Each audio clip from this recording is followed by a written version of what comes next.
మనల్ని ప్రజలు పాలించే స్థానంలో పెట్టారంటే సమతుల్యంగా అందరికీ శాంతి భద్రతలు లోపించకుండా ప్రతి ఒక్కళ్ళు మేము ఈ పాలనలో సురక్షితంగా ఉన్నాం, మాకున్న హక్కులని సురక్షితంగా ఉన్నాయి అనిపించేలాగా పాలన చేయాలి. కానీ ఓట్లు అడిగేటప్పుడు ఒక రకంగా, ఓట్లు అడిగాక ఒక రకంగా ఉండకూడదనేది ప్రతి ఒక్కరికి విదితమే.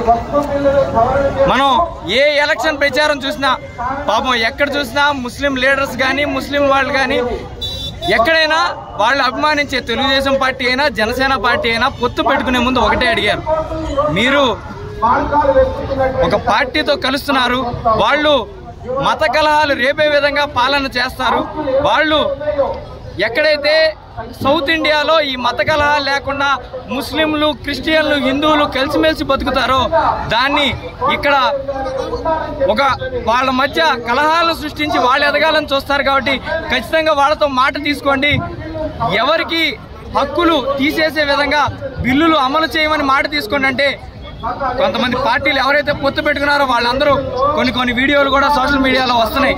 మేము కానీ ముస్లింలకి ఇబ్బంది కలిగేలా కానీ ఏమన్నా బిల్లు పాస్ అయితే రాజీనామాలు చేస్తామని, రాజకీయంగా ఎప్పుడూ పోటీ చేయమని చెప్పిన వాళ్ళు ఈరోజు కనీసం మనం ఓట్లేసుకుని గెలిచామే, వీళ్ళ కోసం మద్దతుగా వాళ్ళతో నడుద్దాము, ప్రభుత్వం మన మాట వినట్లా కానీ వీళ్ళతో పోరాటంలో అయినా ముందుందామని ఒక్కళ్ళు కూడా రాని పరిస్థితి.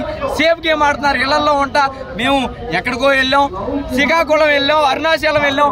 ఏ ఓట్లు వేసుకునేటప్పుడు శ్రీకాకుళం అరుణాచలం వెళ్ళొచ్చుగా, వీళ్ళ చుట్టూ ఓట్ల కోసం తిరిగి ఈరోజు వీళ్ళకి కష్టం వస్తే నువ్వు పోరాటం చేస్తావేమో వెనకాల వీళ్ళకి సుత్తిగౌరులు చెప్తావు కానీ కనీసం వీళ్ళందరూ కలిసి నడుస్తుంటే రాని పరిస్థితి. ఈరోజు కొంతమందిని చూస్తున్నా ఎవరి ద్వారా అయితే బిల్లు పాస్ అయిందో పార్టీల గురించి మాట్లాడకూడదు, వాళ్ళు మద్దతుగా కొంతమంది వచ్చారు. మీ నాయకుడిని తీసుకురావడానికి ఏమర్థం వచ్చింది? మీ నాయకుడిని తీసుకురావచ్చుగా, ఇక్కడ నుంచో పెట్టచ్చు కదా, నుంచుని మేము మద్దతుగా ఉంటామని చెప్పొచ్చుగా. ఈరోజు ఇంకా ఘోరమైన పరిస్థితి ఏంటంటే ఎవరైతే వైఎస్ఆర్ కాంగ్రెస్ పార్టీ మీద నింద చేశారు కాబట్టి ఆ పార్టీ తరఫున ప్రాతినిధ్యం వహిస్తున్నాం కాబట్టి మేము ఒకటే చెప్తున్నాం, వైఎస్ఆర్ కాంగ్రెస్ పార్టీ వక్ఫ్ బిల్లుకి వ్యతిరేకంగానే ఓటు వేయడం జరిగింది. ఎవరైతే తెలుగుదేశం పార్టీకి కొంతమంది రాజకీయ నాయకులు ఈరోజు అలవాటు ప్రకారంగా డబ్బులు కమ్ముడిపోయారో వాళ్ళు టీడీపీ వాళ్ళకి తగినట్టుగా ఓటేశారేమో కానీ వైఎస్ఆర్ కాంగ్రెస్ పార్టీ తరఫున ఫస్ట్ నుంచి జగన్మోహన్ రెడ్డి గారు బయటికి చెప్పినట్టే అక్కడ కూడా వక్ఫ్ బిల్లుకు వ్యతిరేకంగానే ఓటు వేయడం జరిగింది. కాబట్టి ముస్లిం ప్రజానికానికి అందరికీ క్లియర్ గా క్లారిటీ ఇస్తున్నాను. ఎందుకంటే సోషల్ మీడియా మాధ్యమాల్లో వాళ్ళకు ఒక 3-4 ఛానళ్ళు ఉన్నాయని రకరకాల అబద్ధాలు సృష్టించి తిప్పినంత మాత్రాన ఏది నిజమో ఏది కాదో అందరికీ తెలుసు. ఈరోజు ఎవరు ముస్లిం సమాజానికి మద్దతుగా నిలుస్తున్నారో, ఎవరు ముస్లిం సమాజానికి ఇబ్బంది కలిగేలా చేస్తున్నారో అందరికీ విదితమే.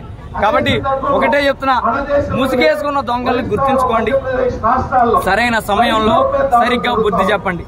అలాగే ప్రతి నాయకులకి ఒకటే చెప్తున్నా, మనం వీళ్ళ ద్వారా ఓట్లు వేయించుకుని లబ్ధి పొంది ఈరోజు మంచి ఇళ్లలో ఉంటాం, 4 చోట్ల గుర్తింపబడుతున్నాం అంటే వీళ్ళందరూ కష్టపడి, పార్టీలతో సంబంధం లేదండి, తెలుగుదేశం వాళ్ళు కావచ్చు, జనసేన వాళ్ళు కావచ్చు, వైఎస్ఆర్ కాంగ్రెస్ పార్టీ వాళ్ళు అవ్వచ్చు, కాంగ్రెస్ వాళ్ళు అవ్వచ్చు, సిపిఐ సిపిఎం అందరూ అవ్వచ్చు, అన్ని పార్టీల్లో ముస్లింలు వెనకాల తిరుగుతున్నారు. ఈ రోజు వాళ్ళకి కష్టం వచ్చిన రోజు అందరం వీళ్ళ కోసం గళం విప్పాల్సిన అవసరం ఉంది. కాబట్టి ఖచ్చితంగా ప్రతి పార్టీ నాయకుడిని ఒకటే కోరుకున్నా, ఓట్లప్పుడు నువ్వు ఎంత నిక్కచ్చిగా ఇంటింటికి వెళ్ళి బాయ్ నేను నీకున్నాను అని చెప్పావు, అట్లాగే ఈ కష్టంలో కూడా వాళ్ళ వెనకాల నిలవమని ప్రతి నాయకుడికి తెలియజెప్తూ ఈ రోజు అందరూ ఎండని సైతం లెక్క చేయకుండా ఈ రోజు వచ్చిన ప్రతి సోదరుడికి పేరు పేరున ధన్యవాదాలు తెలియజేస్తాను.